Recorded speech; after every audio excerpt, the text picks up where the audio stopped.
Le musée de l'Homme a inauguré, mercredi 28 mars, une grande exposition consacrée à Homo neanderthalensis qui se tient jusqu'au 7 janvier 2019 à Paris. L'occasion de dresser le portrait de cet homme qui nous ressemble, à quelques détails près, tremble, sapiens. Avec la grande exposition qui se tient au musée de l'Homme jusqu'au 7 janvier 2019. À Paris, l'homme de Néandertal peut enfin fredonner le refrain de Serge Reggiani, du jour au lendemain, je devins un vedette journaux, télévision, ayant avec pour moi tant et si bien du reste que les autres squelettes se jugeant délaissés me battaient un peu froid.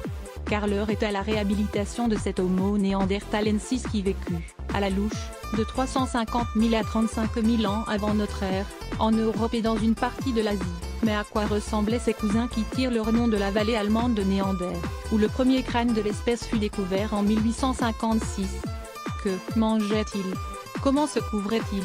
Élément de portrait d'un homme fort éloigné du crétin congénital auquel assimilent les clichés en vogue depuis le 19e siècle. Bison, cheval, renne, chamois, oiseau. Néandertal faisait feu de tout bois, et de toute chair car il était d'abord un très grand chasseur, qui mangeait tout, du lapin au mammouth, résume à France Info l'archéologue Ludovic Solimac, spécialiste des dernières sociétés néandertaliennes. Pour trouver des espaces giboyeux, cette population s'est beaucoup déplacée, peuplant, avec une faible densité, la moitié centre et ouest de l'Eurasie, globalement du pays de Galles ou du Portugal jusqu'à Altaï, dans le sud de la Sibérie, en Russie, sur environ 10 millions de km², précise Pascal Despepes, l'un des deux commissaires scientifiques de l'exposition du musée de l'Homme. Dans cet immense territoire, plus de 8000 km d'ouest en est, l'homme de Néandertal a bougé en fonction de deux phénomènes, explique à France Info ce spécialiste, qui dirige l'Institut national de recherche archéologique préventive des Hauts-de-France.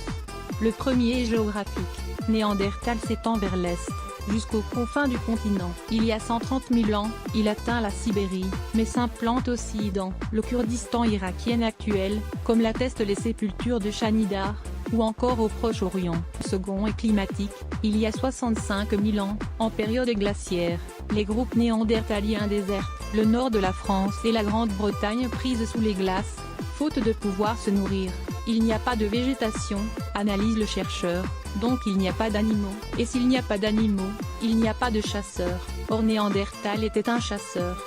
Bison, aigle royal, renard polaire.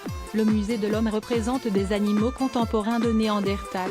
Le 27 mars 2018, MENHENJC de Menex il était très carnivore. Néandertal consommait également des plantes. Certes, en quantité moindre que ce que prônent les journalistes santé et tous nos médecins de famille, mais il mangeait quand même des végétaux, et même des végétaux cuits, plaisante Pascal Despepes. Peut-être sous forme de bouillie, peut-être sous forme de galette, on ne le sait pas, mais c'était cuit. Point d'exclamation. Le tartre dentaire de Néandertal l'a prouvé, mettant en évidence des traces de graminées chauffées. En 2010, des analyses ont révélé des traces de date à Shanidar, Irak, de légumineuses, de rhizomes de Nénuphar aspae, Belgique, de graminées sauvages à Payre, en Ardèche, détaille l'autre commissaire scientifique de l'exposition, Marilène Patoumatis, dans Néandertal de A à Z, à la réédition, 2018, avec des ingrédients plausibles.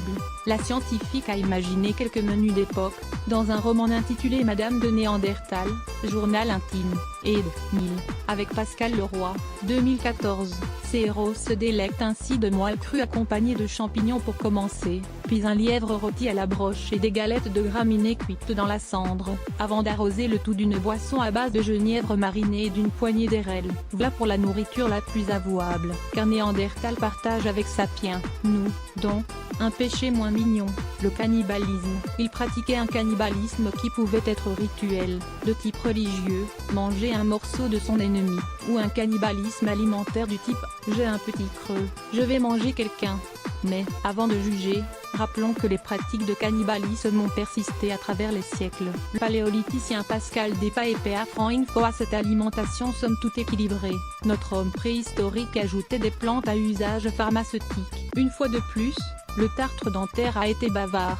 On a retrouvé traces de végétaux qui ne sont pas a priori destinés à une consommation strictement alimentaire, mais plutôt de type pharmacopée. S'émerveille Pascal Despepes, et notamment des bourgeons de peuplier, ou de saule, qui contiennent l'acide salicylique, présent dans l'aspirine.